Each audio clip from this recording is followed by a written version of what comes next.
Les marcheurs sont aux portes de Gaza. Netanyahou bombarde l'Iran. Que pouvons-nous faire?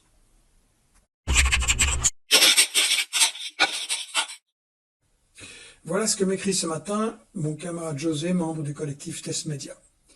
La guerre entre Israël et l'Iran a commencé. L'attaque massive, injustifiable contre l'Iran, dit-il, n'aurait pas été possible sans l'accord et très probablement la coopération active des États-Unis. L'Iran riposte par des missiles. Cette escalade est potentiellement plus grave encore que la guerre en Ukraine, avec des répercussions planétaires majeures. En effet, Russie et Iran ont signé un accord de coopération militaire. L'Iran est membre de l'Organisation de coopération de Shanghai, aux côtés de la Chine et de la Russie. 40% des hydrocarbures consommés par la Chine proviennent d'Iran et 50% des hydrocarbures mondiaux transitent par les détroits d'Ormuz, donc à côté de l'Iran. Les Houthis et le Hezbollah vont entrer en action. Les conséquences sur l'économie mondiale seront majeures.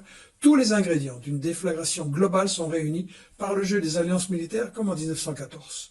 Une fois encore, le calme stratégique de Moscou et de Pékin pourrait être le dernier rempart contre un embrasement mondial.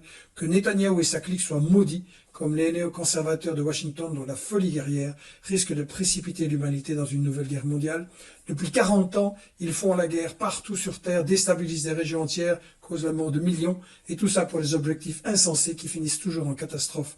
Espérons que tout ça ne s'achève pas en une immense boule de feu.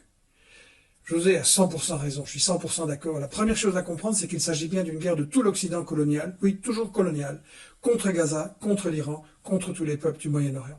Parce que les bombes de Netanyahou, elles viennent d'où? Elles viennent de Washington, de Londres, de Paris, de Bruxelles. Donc oui, c'est nous qui bombardons à Gaza et à Téhéran. C'est nos entreprises de l'armement, c'est nos gouvernements, avec l'argent de nos impôts, qui devraient servir à des choses bien plus utiles. Trump raconte qu'il n'avait pas été prévenu. Menteur, c'est une telle opération, comme le bombardement récent en Ukraine, est évidemment impossible sans les infos des satellites US et aussi l'encadrement britannique.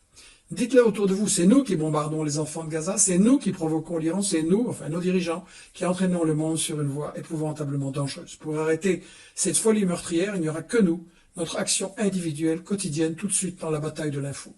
La deuxième chose à comprendre, c'est que cette force des lanceurs de bombes cache en réalité leur faiblesse. La magnifique marche mondiale pour Gaza est en train d'isoler complètement Netanyahou, considéré partout comme un criminel à arrêter immédiatement. Et le peuple de Los Angeles résiste à Trump, dont les belles promesses sont oubliées. C'est l'armée qui l'envoie contre son propre peuple. Ils ne sont forts que parce que nous les laissons faire. Aidez Investigation à les démasquer. Aidez-nous à remplir notre mission. Likez, commentez, diffusez, parlez à fond autour de vous. Un jour, vos enfants vous demanderont « Qu'as-tu fait, papa? Qu'as-tu fait, maman, pour arrêter la guerre ?» Merci.